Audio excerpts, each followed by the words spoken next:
Aleluya. Vamos a orar. Padre, gracias, Señor, por este día. Te pedimos, Espíritu Santo, que tú impartas a nuestro corazón en esta mañana, en esta tarde ya, Señor. Que estos minutos, Señor, sean unos minutos preciosos, Padre, los que tú nos llenes de tu presencia y que nuestro corazón esté ávido de recibir de ti.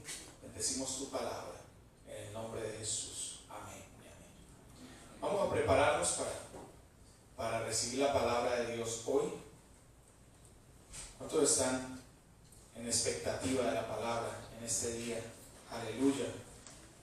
Vamos al libro de 2 de Corintios, capítulo 3, que usted no luce muy a la expectativa, muy gozoso, pero creamos que va a haber un rompimiento en el nombre de Jesús a medida que vamos leyendo la palabra. 2 de Corintios, capítulo 3.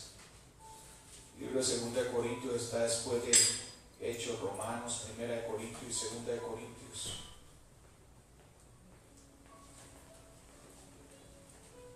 Segunda de Corintios capítulo 3, vamos a leer el verso 18. Aleluya. Yo había leído tanto tiempo este verso, yo decía, oh sí, trataba de entenderlo, pero vino una revelación a mí a medida que iba desarrollando esta clase. El verso 18 dice, por tanto nosotros todos, mire bien, no dice algunos, sino que dice nosotros, se incluye el apóstol Pablo y dice todos. Por tanto nosotros todos, mirando a cara descubierta, como en un espejo la gloria del Señor, somos transformados de gloria en gloria, en la misma imagen, como por el Espíritu del Señor. Aleluya. Somos transformados de gloria en gloria. Gloria al Señor. Todos los que hemos tenido el privilegio de ser padres, los que vendrán más adelante, los que todavía están solteros, pero llegará el momento. Sabemos que criar hijos es todo un proceso. No es cosa fácil. Y es un proceso que no termina, hermano. Es un proceso que sigue y sigue y sigue hasta que el Señor nos llame. Que mis hijas tienen 25 una, 23 la otra. Yo pensaba cuando ellas tenían 5, 6, 4 años, dije, no, ya cuando estén en los 20 ya. Y no, sigue, es un proceso que no termina. Y aún para nosotros los padres, así tengamos 70 años y nuestros hijos tengan 50, 40 o los que tengan, todavía seguiremos dándoles instrucciones. Recuerde que esto, que lo otro. Mi papá tiene 80 años, tiene mi papá ya. Cuando lo llamo y le digo que voy a hacer, oh sí, pero acuérdese, no, tenga cuidado en esto, no maneje muy rápido, no lo otro. Yo tengo 52 y él sigue dando instrucciones. Me llama cuando llegue allá, me deja saber que llegó bien. Sigue y seguirá. Y así 70 años, y si uno llega y no saluda, ay, mi hijo no me saludó, me olvidó. Entonces es un proceso que no termina. Y esto nos dice mucho de la forma como Dios se mueve con nosotros. Dios es un Dios de procesos. Dios no es un Dios de modelos terminados. Dios no dijo, va a crear al hombre ya maduro y listo, ya salió. Dios creó al hombre y lo metió en un proceso. Eso es Dios. Yo recuerdo, y muchos recordarán, cuando tenían uso de razón ya, cuando ya usted no se acuerda cuando usted tenía 2 años, pero al menos de pronto 6, 7, 8 años, cuando ya tenía esa edad, recuerda muchas cosas. Yo recuerdo que cuando ya empecé a verme o empecé a tener la convicción de que estaba creciendo, de que ya como que me estaba estirando y ya me medía con los otros y ya decía, oh, estoy creciendo. Y el crecimiento trae dolor. los huesos cuando se empiezan a estirar traen dolor. Y ahí, no sé si usted se ha dado cuenta de eso, pero es algo particular, que cuando ya los muchachos, uno entra como en parte de la adolescencia, hay unas partes que empiezan a crecer como más que otras, los pies más grandes que de pronto el cuerpo, el niño calzando casi 9, 10 y el cuerpo no tan grande, y cosas así, de pronto se estira mucho en las piernas y como que los brazos, o sea, es un crecimiento, y así pasa en el cristianismo. En el proceso del cristianismo hay áreas en las que crecemos más rápido que en otras. Usted puede pararse a ministrar la palabra y creció para ministrar la palabra, pero puede tener inmadurez en otras cosas. Puede estarse moviendo diferente en otras cosas que todavía le toca crecer. Usted ve la similitud en lo que es el crecimiento del ser humano como el crecimiento del cristiano. Eso mismo empieza a pasar en el cristianismo. ¿El problema cuál es? El problema es que a veces nos negamos a ese crecimiento. Nos queremos estancar en ciertas etapas. Y aún hace poco tuvimos bautismos en junio y en julio, y ahora hace como un mes atrás o algo así tuvimos más. Aún pensamos que cuando nos bautizamos y salimos de las aguas, ya salimos con una letra de S de Superman o de salvación, ya, listo, ya estoy listo, salí de las aguas y ya se acabó todo. Para mí todos los problemas se acabaron, ya estoy listo. Ya quedé perfecto, estoy limpio, puro, santo, con una aureola caminando. O resulta que no han pasado ni 24 horas de que me bauticé y vuelvo a caer de pronto en la pelea, de pronto en el problema, de pronto en la envidia, celos. Vuelvo a caer en algo que creí que cuando me bauticé ya se iba a ir. Y empiezo a decir, wow, a lo mejor esa agua estaba sucia. A lo mejor se quedó uno de los pecados del otro, del que bautizaron antes que a mí, se me pegó. O el pecado se quedó pegado en una piedra y me quedó a mí. Algo pasó. Pastor, ¿por qué no me bautizó primero a mí para que no se me pegara lo del otro? Y empezamos a frustrarnos. Entra una frustración, ¿sí o no? Cuando no vemos como el cambio allí, cuando pensamos, pero ¿qué fue lo que pasó? Si yo obedecí al bautismo y salí de allí y excited y ya así, ya lo hice y ya voy para adelante, pero caí otra vez.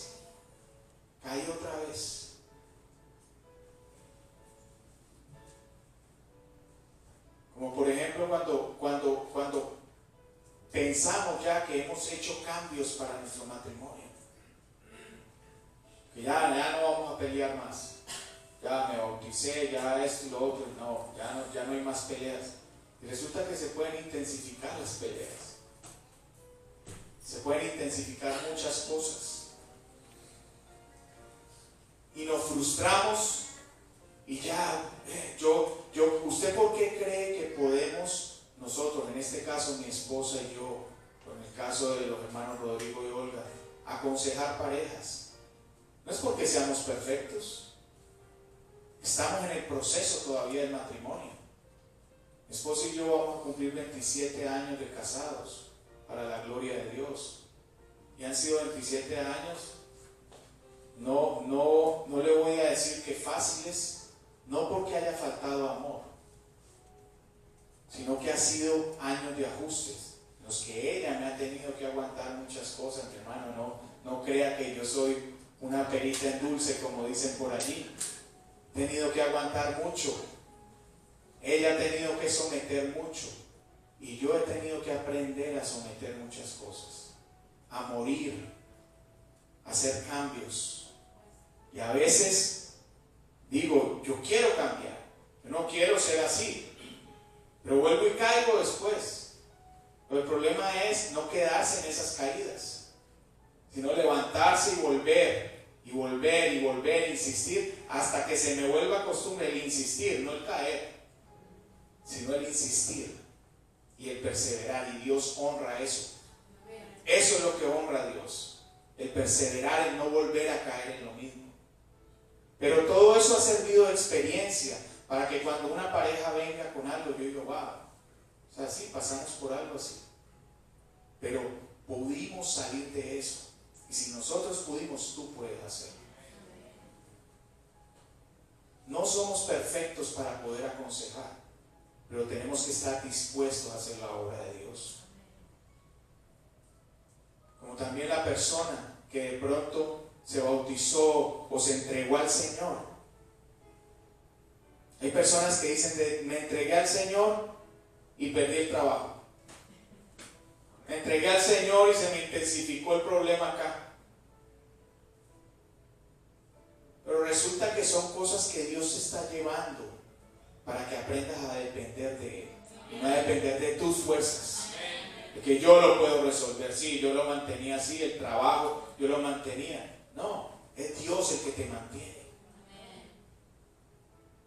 Si tenía la persona que tenía problemas con el compañero de trabajo o con un amigo, digamos que un amigo de toda la vida lo decepcionó, lo engañó y pelearon y han tenido por tiempos han dejado de hablarse. Por tiempos dejaron de hablarse y se rechazaron y todo eso. Llegaste al Señor, te convertiste, te bautizaste y decidiste ese día perdonar. Yo libero perdón y es más, lo voy a llamar, le digo, te perdono y listo. Y siguen las cosas así, lo perdonaste. Pero después te das cuenta que le llegó la green card a él y a ti no. Señor, yo lo bendije y lo liberé, sí, en perdón, pero tampoco para que lo documentaras antes que a mí. ¿Qué de mí? ¿Qué pasa conmigo? ¿Por qué él y yo no? Y ahí te das cuenta que completamente no has soltado eso. Y te frustras. Dices, entonces, ¿qué? ¿Qué es esta cuestión del cristianismo? ¿Por qué no ha habido cambios en mí?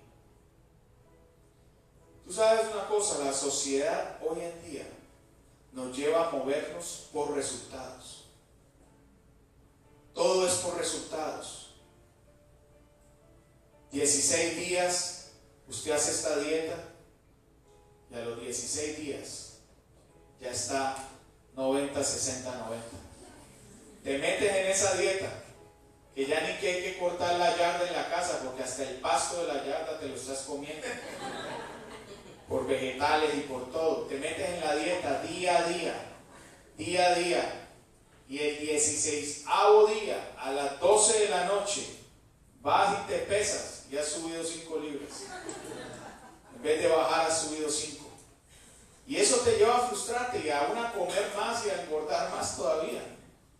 Y te decepciona y te desilusiona. ¿Por qué? Porque la sociedad de hoy en día vive por resultados y te presiona a que tengas resultados. Si no tienes los resultados que esperabas, no sirves. Si no tienes los resultados que habías pensado que ibas a obtener, ya no sirves. Y debemos tener en cuenta que Jesús, por precio de sangre, pagó por cada uno de nuestros pecados. Y es allí donde se inició ese proceso.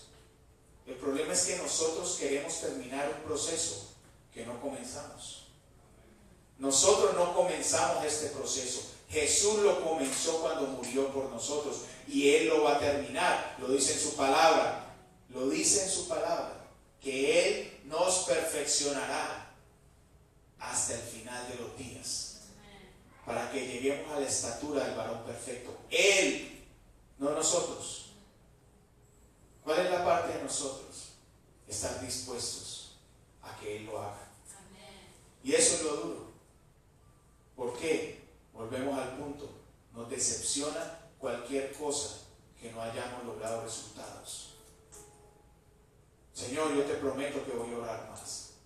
Mañana me levanto a las 5 Sonó el despertador, lo apagué y seguí durmiendo.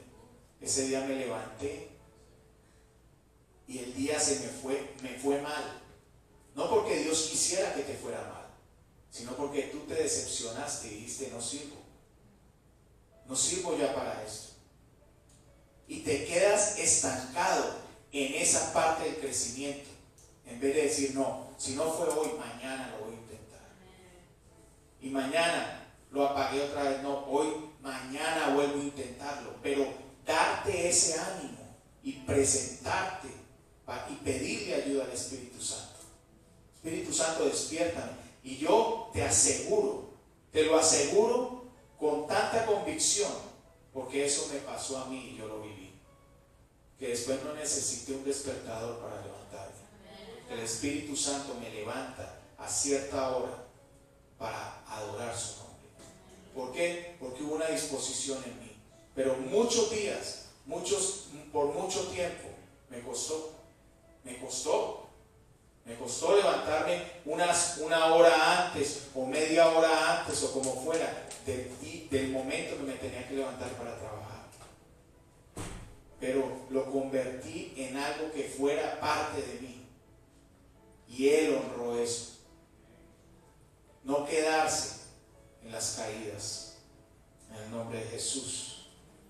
El problema es que tratamos, y si volvemos a caer, nos sentimos que fuéramos un fraude. Te sientes hipócrita viniendo a la iglesia porque has caído en esto, porque fallaste, porque esto, por lo otro. Y viene el espíritu de condenación y te toma y terminas alejándote de Dios.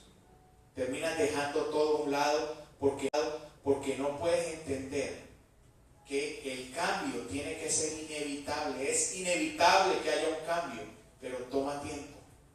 Toma un proceso, toma tiempo, y nosotros queremos ver resultados ya. Queremos ver todo hecho ya, pero hay un tiempo que hay que esperar. El punto es que lo intentamos hacer también cuando ya nos vemos obligados en las últimas. Cuando ya fuiste al médico y te dijo, si no empieza a hacer ejercicio se muere mañana. Ahí empieza a hacer ejercicio, ahí sí ya se levanta y hey, me meto a trotar y me meto a hacer esto y bicicleta y todo. Cuando antes se te estaba oxidando la bicicleta, allí. No caminabas, mejor dicho, tratabas de parquear. Querías un parqueadero al lado de la entrada del trabajo para no caminar del parqueadero a la entrada. Y en eso nos convertimos, nos da risa, pero es así. Y fuiste a hacerte el físico al médico y te dice, tiene el colesterol acá, tiene triglicéridos acá, esto, tiene que empezar a hacer ejercicio si no se muere. Y al otro día ya, me levanto temprano, hago ejercicio, hago esto y lo otro. ¿Por qué esperar hasta lo último para hacer cambios? ¿Por qué no disponerse a hacerlos? De pronto un día no hiciste ejercicio, al otro día lo tengo que hacer por salud. ¿Por qué esperar hasta que llegue la carta de collection?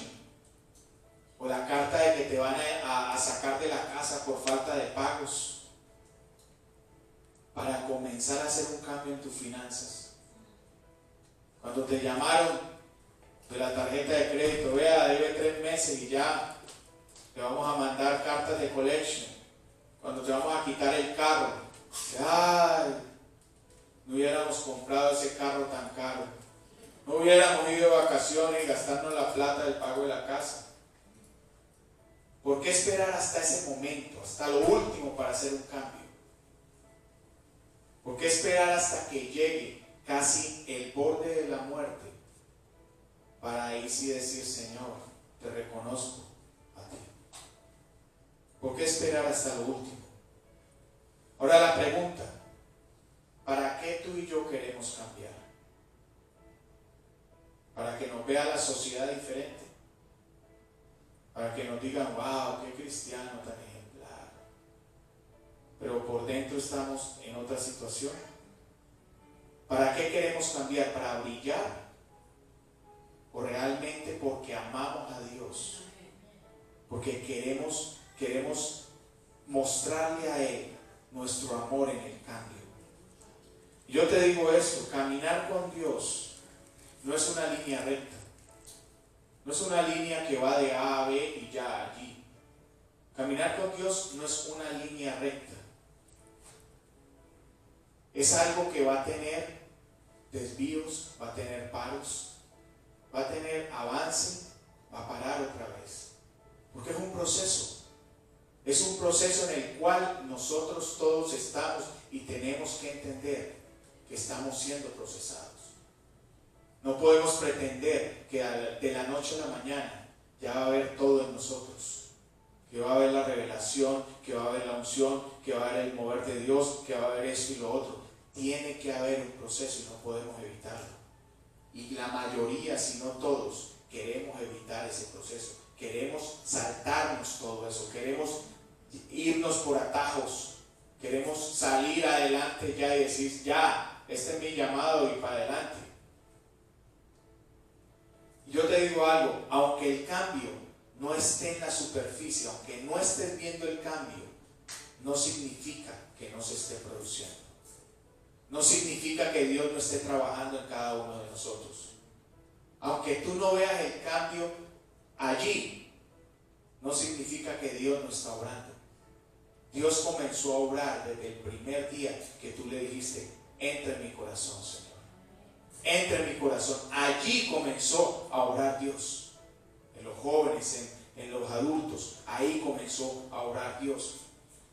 Y te digo una cosa, aunque sientas que sigas tropezando con la misma piedra cada vez que caminas, no quiere decir que no sirves. Porque así como a tu hijo, tú le tuviste que enseñar a caminar y a subir la escalera, porque cada vez que el niño venía, no sabía que había una escalera y caía. Volvías y lo tomabas y lo llevabas otra vez, hasta le levantabas la pierna para que supiera qué tenía que hacer. Así Dios está haciendo con cada uno de nosotros. Cada vez que tropezamos, si tú le permites que Él te levante y te muestre cómo brincar esa piedra, cómo subir la escalera sin caerte, Él lo va a hacer. Él lo va a hacer. Vamos a Colosenses capítulo 2.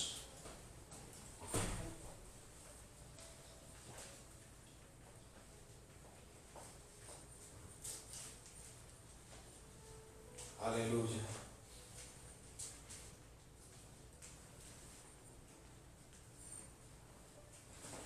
Colosenses capítulo 2. Ya después del libro de Filipenses. Colosenses capítulo 2, el verso 6.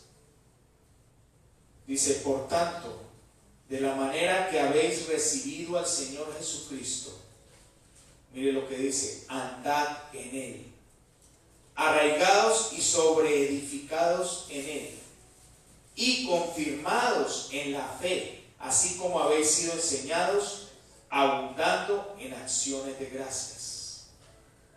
Mire que dice allí, que no dice caminemos para Él, sino que andemos en Él. ¿Cómo tú vas a caminar?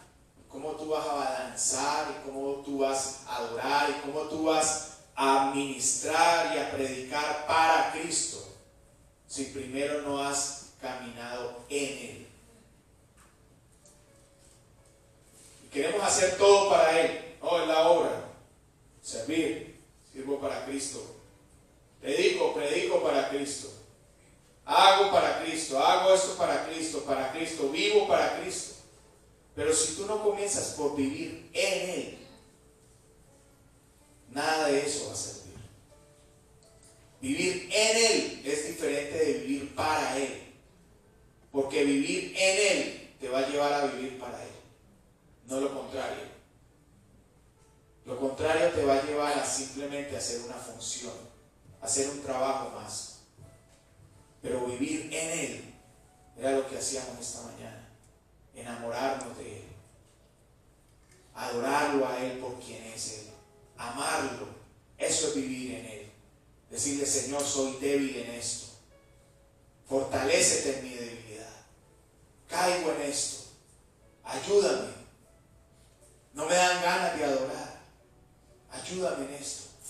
Soy débil para levantarme a orar. No quiero orar. No quiero venir los martes. Ayúdame en esto. Eso es vivir en Cristo. Porque es reconocer quiénes somos ante Él. Y que Él es quien obra a través de nosotros. Eso es reconocer que Él es mayor que nosotros. Eso es reconocer su poder. Vivir en Él. Y eso, en eso es en lo que hemos fallado. Por eso no reconocemos un proceso en nosotros. Por eso no reconocemos todo. Por eso no hacemos cambios. Porque el vivir para, el hacer para, nos lleva a hacer aquí, allá, y al creer que por obras es que vamos a agradar a Dios. Y dice la palabra que no es por obras.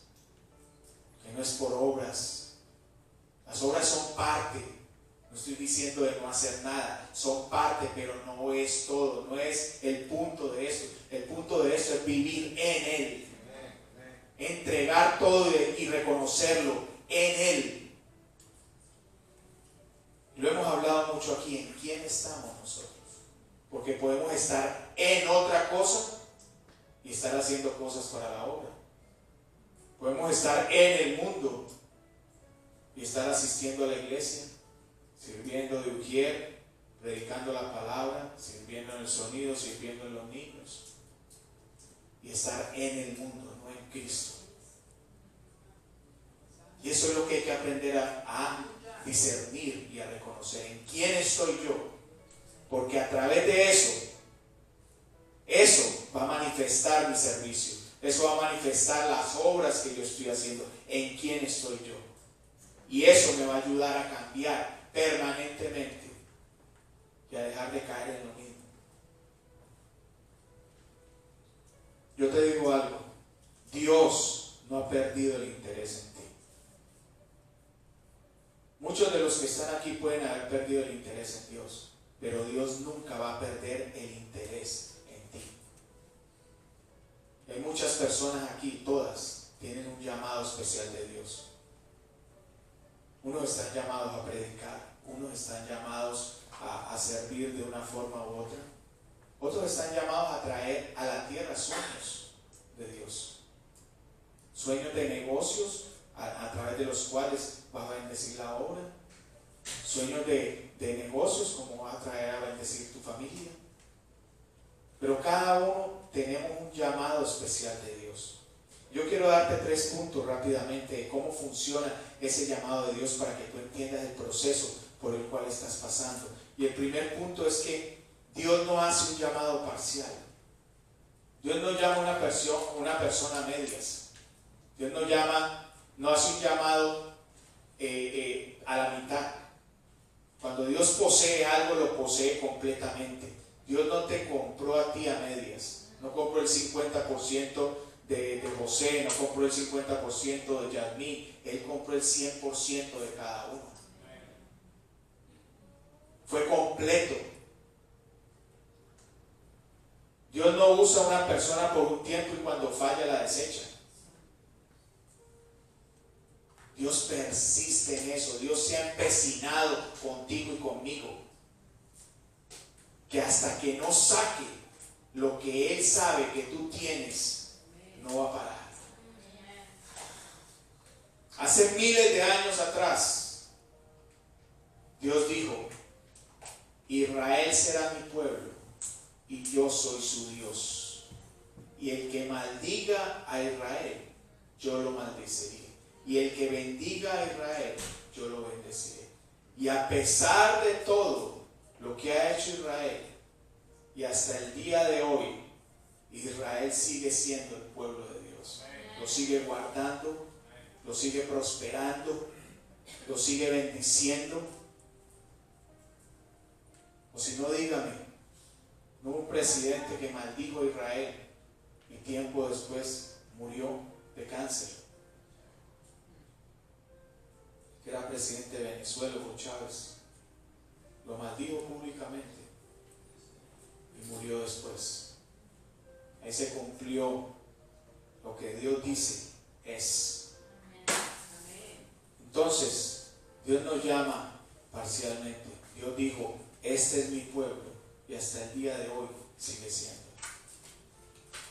Si Dios te llamó, tú eres mío, Robert, tú eres mío, Weiner, tú eres mío, Juan,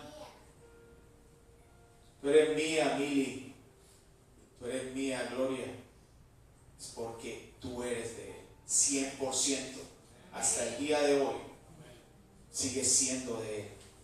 Entonces, primero, Dios no hace llamados parciales. Segundo, aquellos a los que Dios posee y llama, Él los guarda. Él los guarda, Él te va a guardar, Él guarda su palabra. Él dice, su palabra dice que Jehová no desamparará a sus santos, para siempre serán guardados. Él nunca va a entregar lo que compró por precio de sangre. Él nunca le va a entregar a Satanás lo que compró por precio de sangre. Amén. Tú tienes que tener esto muy cierto, con la convicción en tu corazón de esto que te estoy dando, para que entiendas el proceso por el cual Dios te está llevando. Y el tercer punto, aquellos a los que Dios posee y llama, Él continuamente los entrena y los enseña. Es un continuo entrenamiento y enseñanza que Dios está haciendo en tu vida. Deja que Dios haga lo que Él quiera hacer a través tuyo, sin importar en qué parte del proceso estás. No le pongas límites a Dios. No, hasta que no me sepa la Biblia de Génesis y Apocalipsis, no predico la palabra. ¿Qué tal que tengas problemas de aprendizaje y no te la aprendas completamente como tú la quieres aprender? Entonces nunca vas a hablar de la palabra. No, hasta que no me sepa todas las conferencias que tengo que ir, yo no voy a llevar a nadie a Cristo. Te mueres y después llegas y te van a pedir cuentas. ¿A quién llevaste a Cristo? No, a nadie, porque nunca, no terminé las conferencias, no me dio tiempo. No pongas limitaciones a Dios. No importa en el proceso que estás, Él sabe cómo te va a usar. Porque lo hemos hablado, Dios no es un Dios irresponsable como para soltar completamente una unción en una persona que no ha madurado completamente. Pero Él sabrá que te entrega para hacerlo. Él lo sabrá, no tú ni yo. Él, siempre y cuando estemos dispuestos a hacerlo. Y yo te digo eso porque la Biblia, ya vamos a ir cerrando, la Biblia está llena de hombres y mujeres imperfectos. Hombres y mujeres que fallaron. Hombres y mujeres no eran perfectos. Pero a pesar de eso y en medio de los procesos y los cambios que estaban, tuvieron disposición de que Dios los usara para su propósito. Y Dios los usó. Dios aún aceleró muchos cambios en ellos para poder lograr su propósito. Si tú quieres cambios en tu vida, ten disposición. Y Él va a acelerar todo eso para lograr hacer su propósito. Pero usted dirá, bueno, de todas maneras Dios me ama. O sea, ¿qué tiene que cambiar o no? Yo sigo ahí en el proceso y cambio o no cambio, Dios me va a amar siempre. Pero entonces usted va a querer vivir una vida miserable. Porque en los procesos, en los cambios hay bendición. Cuando usted logra hacer un cambio y permanece en ese cambio, ¿hay bendición o no? Cuando usted se propuso cambiar algo en su matrimonio, ¿no funcionó mejor? Cuando usted se propuso cambiar un comportamiento en su vida personal, ¿no funcionó mejor? ¿No se siente mejor? ¿No se siente diferente? ¿O se sentía mejor en el bar? ¿O se sentía mejor en el vicio en que estaba? ¿No siente un cambio en su vida? Hay bendición en el cambio. Y eso es lo que Dios quiere para cada uno de nosotros. Yo te voy a dar 3 ejemplos para cerrar. El ejemplo de Moisés. Y si yo te hablo de Moisés como uno de los hombres imperfectos de la palabra, si yo te hablo de Moisés y te digo, ¿qué viene a tu mente cuando te pregunto por el llamado de Moisés? Tú vas a decir la zarza. Cuando la zarza ardió y lo llamó y le le dio una instrucción, ahí está el llamado de Moisés. Pero no, el llamado de Moisés fue mucho antes de la zarza.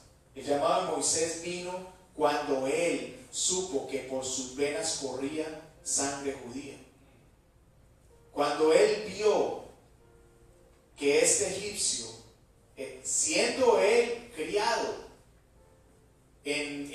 como un príncipe del faraón, siendo él criado allí, cuando él vio que uno de sus soldados estaba maltratando a un egipcio y lo mató, ahí vino el llamado de Moisés. Aunque él en un comienzo creyó que matando egipcios era que iba a liberar su pueblo, pero no era así. Los pensamientos nuestros no son los de Dios. ¿Y qué pasó con Moisés, mi hermano?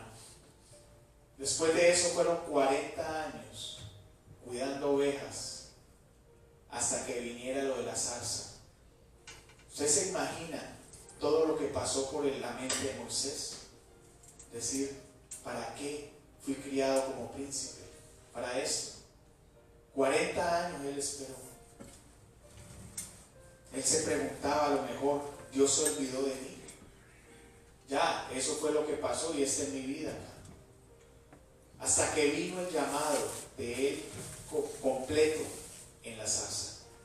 Ahí fue donde Dios completó su llamado en la zarza.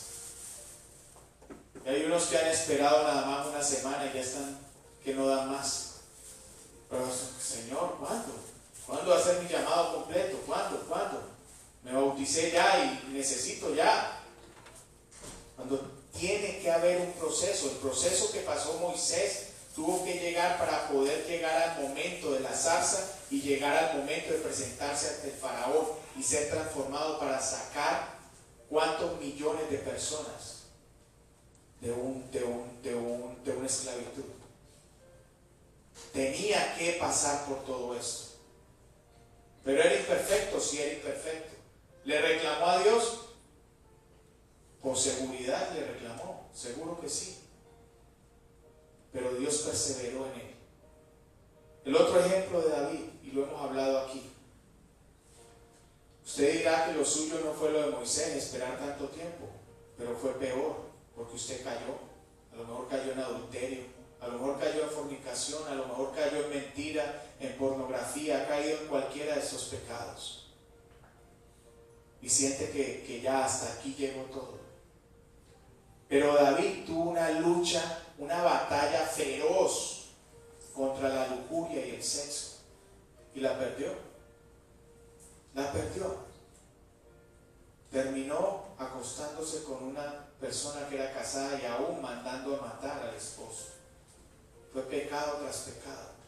Perdió esa batalla David. Pero a pesar de eso, Dios no lo desechó. Sí hubo sufrimiento en él, hubo consecuencias, porque murió su hijo, sufrió, lloró, hubo consecuencias, pero Dios no lo desechó y lo llevó a ser reconocido como el gran salmista, el adorador y un hombre conforme al corazón de él. ¿Usted me entiende lo que yo le estoy hablando? De que a pesar de su imperfección, a pesar de que cayó, Dios sabía que estaba en un proceso, que tenía que romper con muchas cosas para poder llegar a ser quien fuera. Si usted no me cree, lea el Salmo 53, 54, por allí. Todo el sufrimiento que pasó David, todo el quebrantamiento que hubo después de lo que cometió. Y a lo mejor usted diga, bueno, lo mío no fue todo eso. Pero por ejemplo como Pedro, a lo mejor no esperó 40 años, a lo mejor su problema no era de incredulidad o de lujuria, pero negó al Señor 3 veces. Negó con el que había visto los milagros, negó con el que le había dado de comer, que le había impartido, que lo había llevado por todo este caminar durante 3 años, lo negó 3 veces. Y después de negarlo 3 veces, se encuentra a Jesús y le dice, Pedro, ¿me amas? ¿Cuántos de los que tienen negocio aquí se han caminado con un socio por mucho tiempo y los traicionan tremendamente? ¿Cuánto después lo van a llamar y les dice, ven a mi barca otra vez, me amas? Sin embargo, Jesús sabía que 3 años no habían sido suficientes para cambiar a Pedro, sino que Pedro necesitaba un encuentro personal con el Espíritu Santo. Y por eso le dijo, Pedro, ¿me amas? Porque la base de todo esto es el amor que Dios nos tiene. El amor que Dios nos tiene. Tú nunca pongas en tela de juicio el amor que Dios te tiene, a pesar de que falles. Y no estoy aquí trayendo a decir que es bueno pecar o que es bueno caer. No.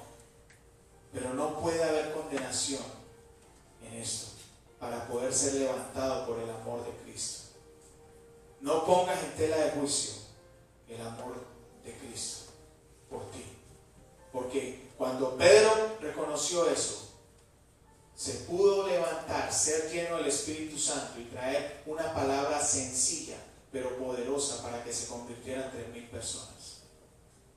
Un hombre imperfecto como Pedro, que negó 3 veces al Señor, que tenía ira en él, que no se controlaba.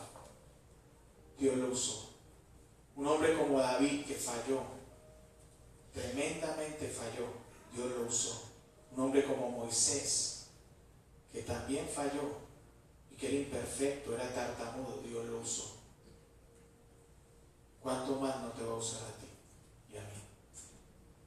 A veces es necesario que pasemos por naufragios, decepciones, engaños, para que el proceso nos madure y el plan de Dios se haga realidad. Aleluya. Ponte de pie y vamos a ir cerrando.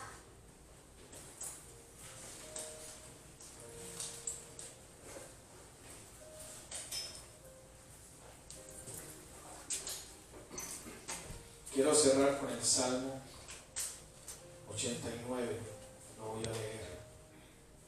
Salmo 89, verso 30 dice: si dejaren sus hijos mi ley y no anduvieren en mis juicios, si profanaren mis estatutos y no guardaren mis mandamientos, entonces castigaré con vara su rebelión y con azotes sus iniquidades. Mas no quitaré de él mi misericordia, ni falsearé mi verdad. No olvidaré mi pacto, ni mudaré lo que ha salido de mis labios. Aleluya. A pesar de que tú y yo caigamos, a pesar de que tú y yo fallemos, Dios nunca se va a olvidar de su pacto. Dios nunca va a quitar su misericordia, a no ser de que tú decidas completamente dejarlo a Él. Él nunca te va a dejar. Él nunca te va a dejar. Cierra tus ojos.